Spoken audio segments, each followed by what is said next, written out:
Hi, welcome back. I'm here with Yustina Saleh and Marc Solow. How are you two doing? We're doing Doing great. great. Hey, thanks for Excited being to be here. I here. am I am really excited for this conversation. We've been talking about doing this for a while, and you two have joined up. You have a joint offering, which we're going to talk about, and we're going to talk about it within the context of the people-powered organization. So, if you would, Yustina, kick us off and introduce who you are and a little bit about what we're going to talk about today. Amazing. Yustina Saleh here, VP of Research and Value.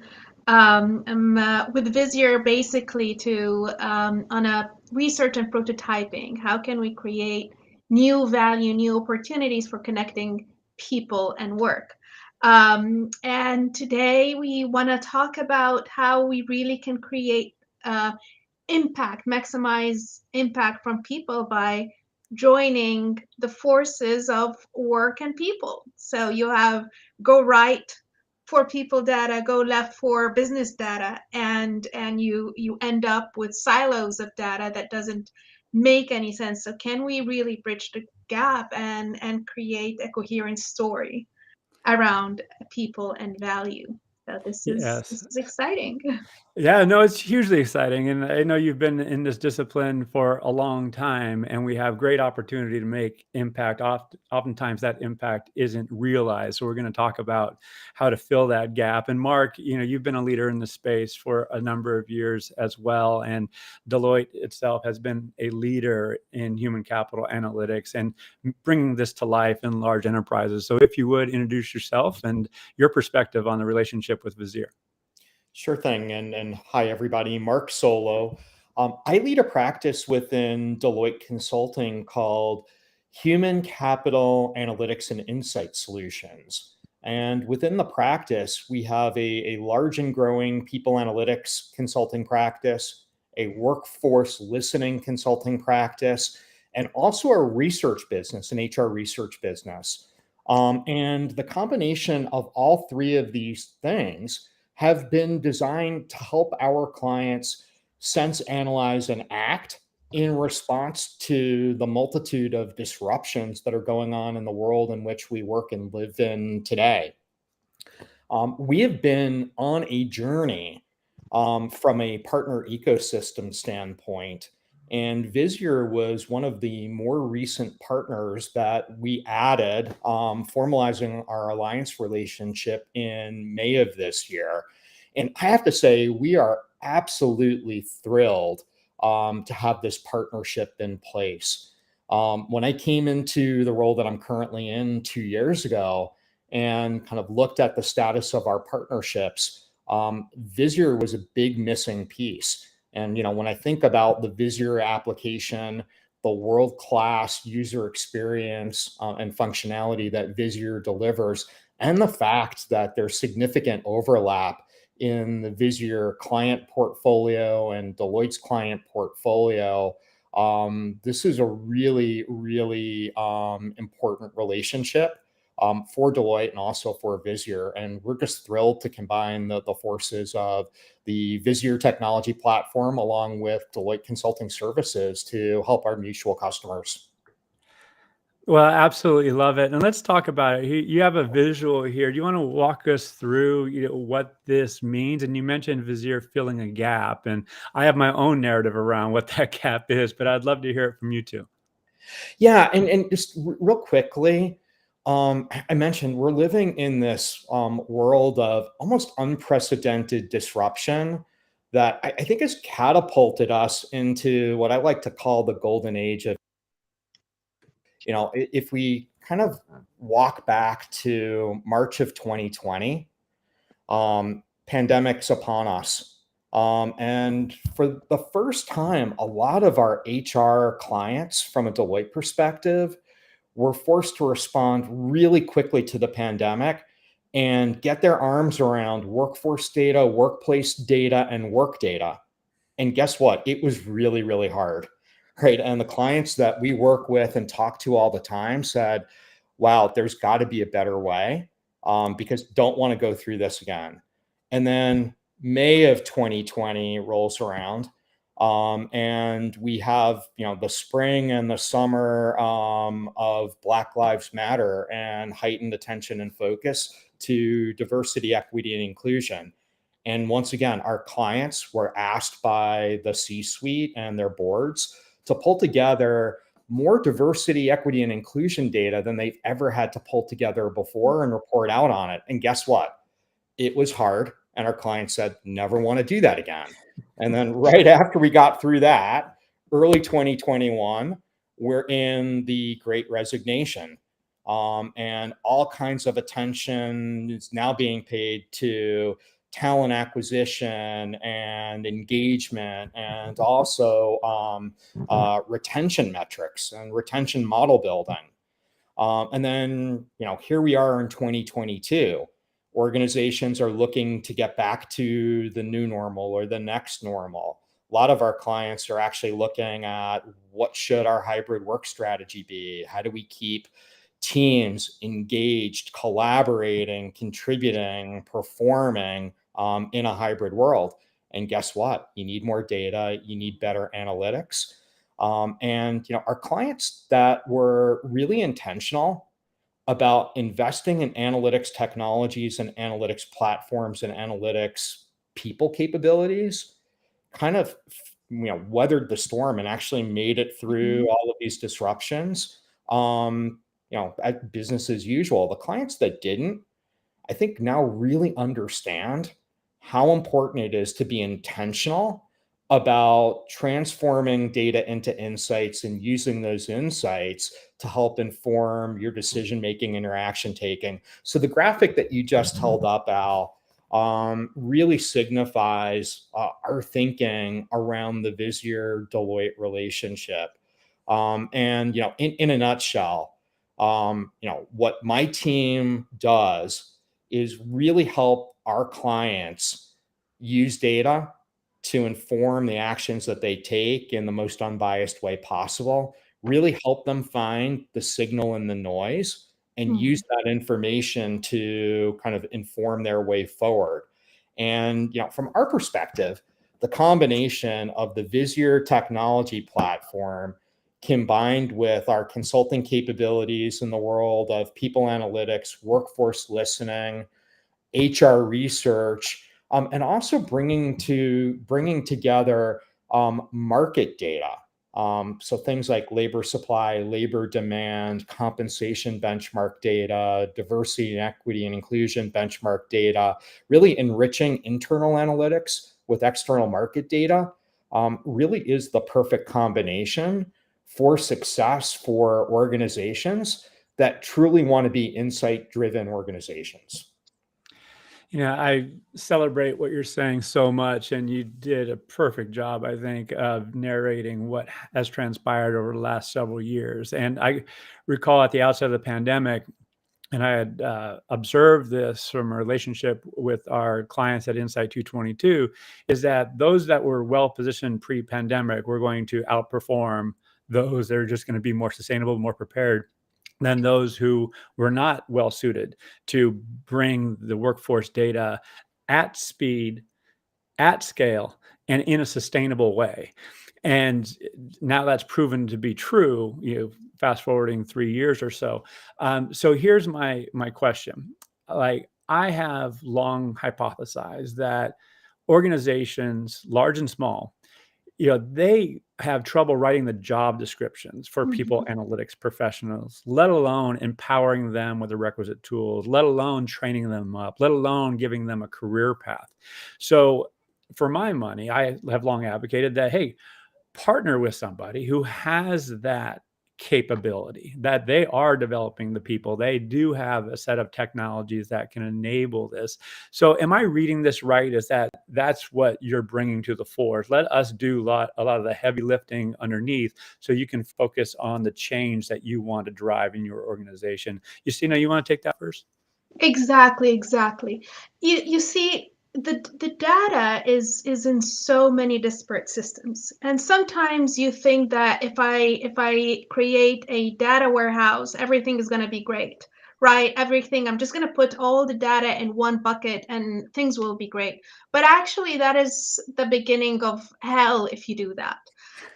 With Visier, what we do is very, very different. We have actually a data mapping process that looks at all your data.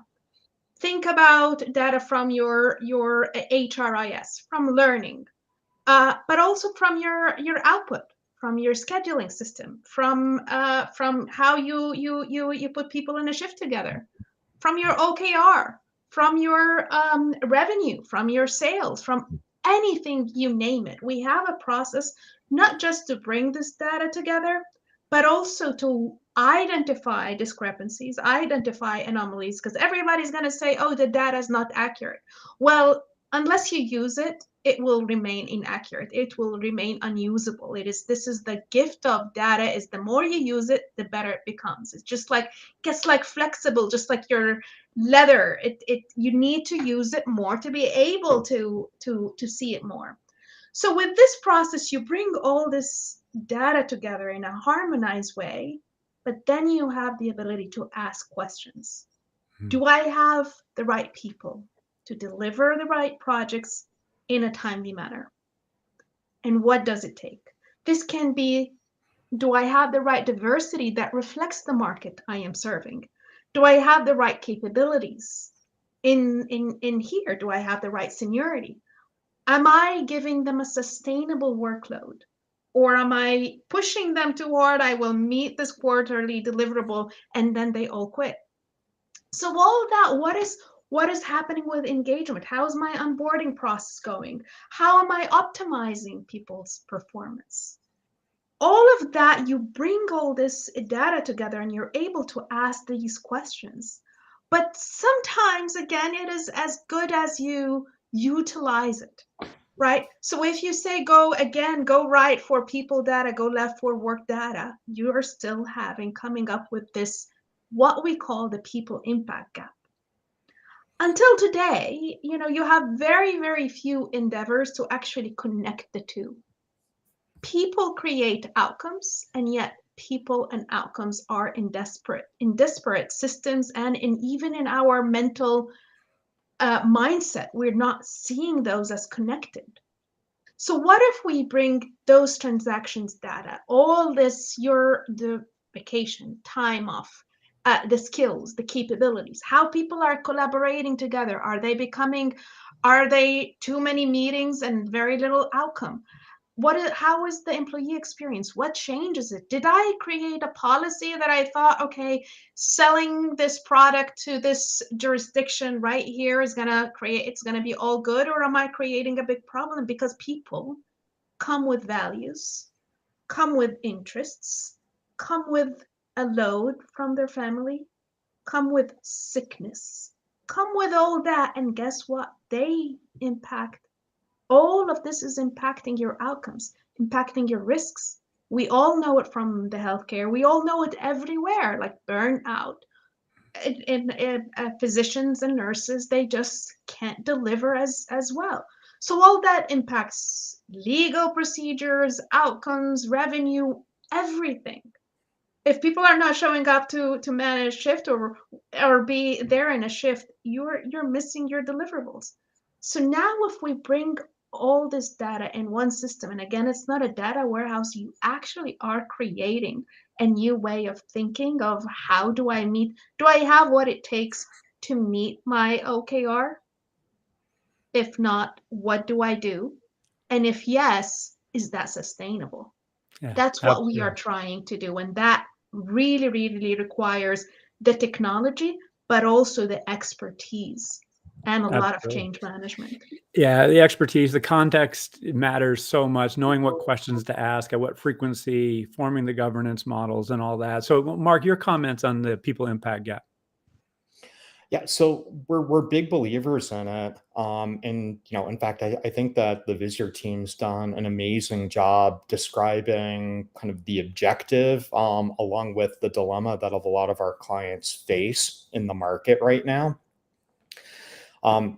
We like to say, in order to do people analytics really, really well, there are a set of foundational capabilities that need to be in place. One is you need to be able to access the data. Two, you need to be able to put that data into a technology platform. And three, you need to wrap the data and the technology platform with the right people analytics operating model. And in our parlance, operating model is code for the right analytics strategies, the right analytics talent and organization structures and roles, the right governance, and the right business process.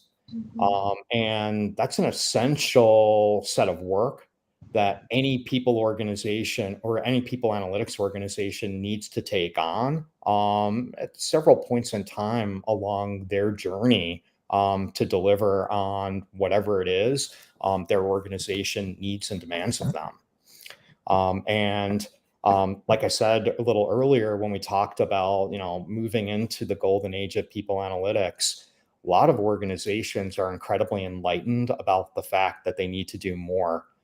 Most of the clients that we work with from an HR transformation standpoint have invested millions of dollars in migrating their HR data into the cloud with, various HCM platforms.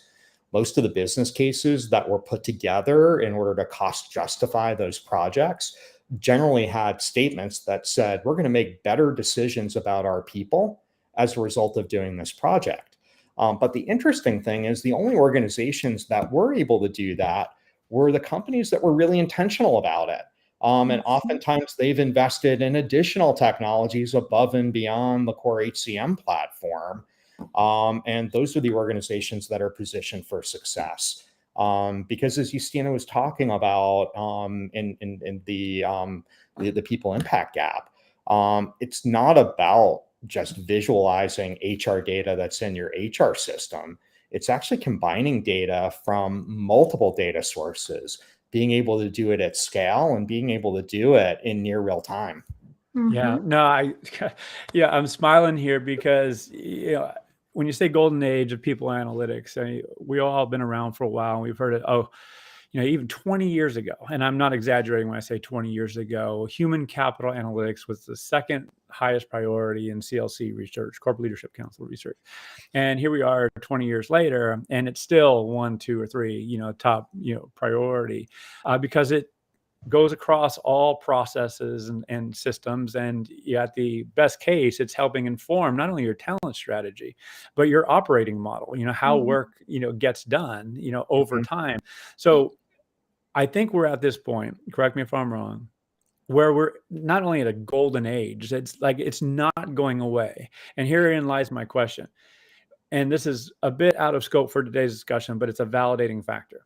We have new legislation that's happening here in the US that's going to mandate reporting. And it's like the idea of aggregating this data used to be a nice to have. Now it is necessary, not only to optimize business performance and create a healthy culture, but for compliance reporting. So when we don't have the right people, processes, technologies, to your point, in place, and the right people driving those technologies, we're not going to be able to deliver, or we're going to deliver suboptimally. So that's where I get really excited about you all coming together personally. And again, I say this selfishly, because not only do you have the technology wherewithal to aggregate this data at scale in a sustainable way at speed over time, but now you have the people who know how to drive these technologies, bring it together, ask the right questions. So, Marc, staying with you, how do you see you all fitting in? Like, who is your customer? Are you partnering with people analytics leaders? Are you brought in by CHROs and executive leadership teams?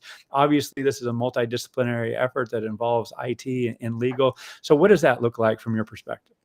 Yeah, so we're brought in by a variety of different buyers. More often than not, it's some combination of the people analytics leader, the HR strategy leader, the HR operations leader, and or the CHRO, along with, sometimes it's a CFO that is calling us in. Sometimes it's the CIO. And generally speaking, there are always tentacles into the IT organization and or enterprise analytics functions when we get called in to help our clients. The other thing that I'll add on, Al, that I think is really important and powerful about the combination of Deloitte and Visier is when we look at the market and the need for professional services for organizations that are either looking to stand up a people analytics function or optimize their current people analytics function, is that there are a variety of different services that they need. And we tend to look at the market in three distinct buckets. There are a set of advisory services that are really focused on either assessing and or developing kind of the strategies, the processes, the talent that ultimately culminates in the creation of a business case and or a people analytics roadmap. That is basically your way forward for implementation. The second bucket are our build and implementation services. So we can help a client implement a platform like Visier, implement or build and implement the operating model that needs to wrap around that platform, integrate a variety of different data sources. In the process of integrating those data sources into the Visier platform, we can help clients with data profiling and data cleansing. And it's the third bucket, the last bucket of services that we offer that I think is really, really exciting for us. And we call these operate services.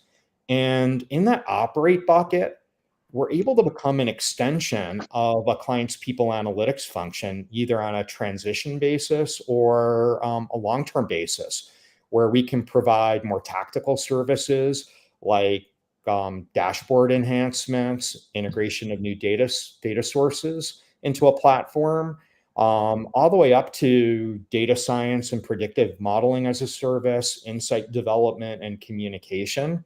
And we can really help close the gap as an organization is trying to build capability, or if they can't find and hold on to the right capabilities within their organization, they can outsource it to us. Mhm. Absolutely love it. And here's my question in response to that. You have a maturity model that I'd love to highlight in the balance of our time in a way to progress over that. Can you speak to that? And Yustina, if you want to take first go at this, I'd love to hear your narrative, because I could not celebrate this more. I'm literally getting excited. Like I'm going back in when I was in role as a people. I want this. So Yustina, go ahead. Well, this is really exciting, and I really love the question you're asking. Who is the main client? Who are you serving? And I like the way Marc outlined it in terms of the types of services. And I feel like the biggest asset in this partnership is to actually create a common ground and a common language between the HR business operations and the actual business operations with the business outcomes. And I think creating that dialogue, instead of engagement is low, you have a way to say, like, people are not motivated to work and deliver. Creating that impact, closing the impact gap, and understanding how can you use data actually to get from point A to point B. Part of that is of course you're gonna, there's a lot to report on, and there will be a lot of compliance implications for the new law that Visier is definitely gonna help a lot with, because we are bringing all this data and synthesizing. But inside, how does good look like? How can I get from point A to point B? What should we automate, and what should we actually invest in terms of the operations and how people are working together to deliver that? I think that is a very, very interesting journey, and it starts with technology. It starts with bringing all this data, and you will want to do that reporting. But then the scaling of it, the automating of things that no one needs to go and get an Excel sheet from here and then do all the cleansing. We've done that. But that is not where the secret sauce is. The secret sauce is when you are going from insights to actions, that you are getting those alerts that say something is wrong here. Something is wrong with this person on your team, has seen better days, has seen better, they were performing better, or they're getting burnout. This team as a whole, this operation as a whole, can I deliver with all that? I think walking, that maturity curve from building the foundation to actually bringing change and impact, and actually it's the most beautiful thing when we have our clients. You see the CHRO and the CFO almost speaking the same language, and now they know, like, all right, do I hire or do I do internal mobility? And if I'm hiring, is it a contract, or is it, how do I hire if I want that person to stay? And you see that partnership, that I think is the golden age of people analytics, that when you create the platform that bring people to the negotiating table and see, like, how can we solve this problem rather than another compliance report. Right. I celebrate again what you're saying, because I often say the beginning, let's cite a Chinese proverb, the beginning of wisdom is calling things by their right names. So getting that common language and making sure we're on the same page. And, Marc, I want to give you a chance, and we can go past the bottom of the hour. And by the way, if you have questions, if you're viewing, enter them in. If we can't get to them here, we'll get to them as a follow-up. I'm going to bring up the maturity model, Marc, because I know you have some perspective on this and what will help organizations get down to level 3 and level 4. Yeah, and just really quickly on the maturity model, this was research that our team conducted throughout the course of 2020, and we're going to actually refresh it next year. 300 organizations participated in the research study globally. And as you can see, 82% of the market is in the lower half of our maturity model. And there are 7 factors or 7 characteristics that differentiated the 18% that are in level 3 and level 4. Some interesting things that I'll point out. Accelerate through technology. While technology is a correlated factor with higher levels of maturity, of the 7, it's the least correlated.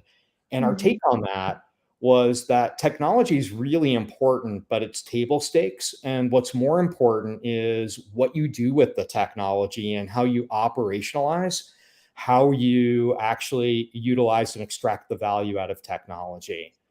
On the other end of these 7 factors, the most correlated factor with high levels of maturity is the creation and the basically the development of a data-driven culture within the organization. So think about that as, a top-down driven culture where people are being asked to make decisions based on data, to interrogate the data, kind of understand and use the data to try and make the most informed decisions and take the most informed actions as possible.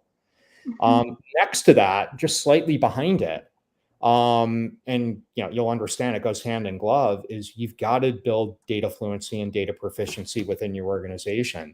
So not only within the people analytics team, but within people managers, within your HR organization, you have to understand what the data means, especially as you're pulling together data from multiple disparate data sources. If you're going to rely heavily on that data, people need to understand what the data mean.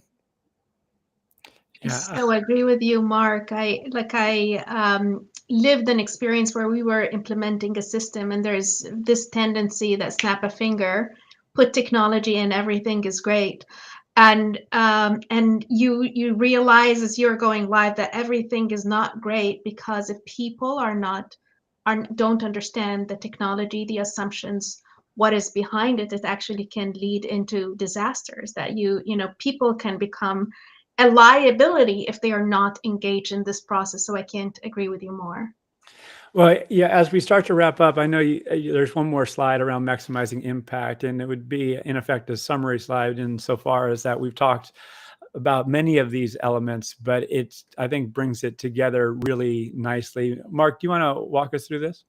Sure thing. And I touched upon a lot of this a little earlier in the conversation, Al, but, again, just building on kind of the last statement that I made around, technology really being an important foundational element. It really is a combination of technology and operating model. And we've created what we call the high impact operating model for people analytics, that really has kind of a set of design modules and characteristics that tap into people analytics strategy, the organization design, and the talent and kind of role profiles required for a high performing people analytics team, the operational governance and the data governance that you need to put in place in order to be a high performing people analytics organization. And then also the business process and other routines that you need to have in place in order to effectively operate and advance your platforms. Mm-hmm. Yeah, again, I just celebrate. I'm smiling because we've come a long way, and we still have a long way to go, of course, but in your partnership, it's just the enablement piece. Yes, it's one thing to have the technology and even the know-how. It's another thing to have the people behind it, the processes behind it, to actually bring it to life at scale, at speed, and in a sustainable way. So I certainly celebrate this. As we wrap, Yustina, closing comments? I would say don't wait until everything is perfect to make things, on the path to perfection. That it's really, really important that you start from where you are. Just start, and that you have like a business questions, like rather than, oh, we need to be a data-driven culture and everything will be great. Like, I have this problem. The more focused the problem is you're starting with, the easier it is to start going on the path. Like, I want to solve my retention problem, or I want to see what is happening, why my output and my productivity has been declining. Start with a specific problem and don't wait for the data to be perfect and for all systems to be all ironed up. Just start is my best word. Certainly celebrate that. Mark, closing comments? What I'd say is, HR has an opportunity to really step up if they haven't stepped up already, and start leveraging data in ways that their colleagues in marketing and finance and supply chain are doing currently. Mm-hmm. And we're seeing more and more organizations do this. It's not a question of can we do it. The technology's there, the capabilities are there. It's whether or not you want to be intentional and invest in it. And the ROI is there. No Mm-hmm. better way to earn your seat at the table as an HR executive than to bring insights to your business partners. Amen. Yeah, I Amen. just, I'm just, I'll just say this as we wrap in closing. Number one, I appreciate both of you for sharing. I really, really do. And I am smiling in the way that I am, not only because we've come a long way, is I just look at the future, not only to the benefit of organizations, but the people within them. This is a virtuous, noble profession that we've chosen. It's not easy. And I think the steps, and I beyond think, I firmly believe that the steps that you are taking are going to bring this opportunity, this potential to life. The people impact gap. To play with that phrase. Keep going. So keep doing what you two are doing. Certainly appreciate you two. How can people learn more about you and what you're doing, Yustina? Well, visit our website, visier.com. We actually also have a link to our free benchmarks. Anyone can come and see our benchmarks, performance, resignation, all for all 15 million records. So come and visit. And of course, come and visit us as HR Tech. We would love to see you. Absolutely. And Mark, how about you? How can people follow And, you and what you're yeah, doing there? very, very similar. Kind of check us out on our Deloitte.com website. I think we're going to be sending that out as a follow-up to this session. And then the other thing that I'd recommend is if you're not following me on LinkedIn already, link up with me. I'm a regular poster and contribute content all the time that our team's developing. Outstanding. Well, again, thank you both, and be well, and hope to see you very soon. All right. Thank you much. Thanks so much, Yustina. Thank you, Al. Well, Thank thank you. you. All Great to right. be Bye-bye. here. Bye-bye.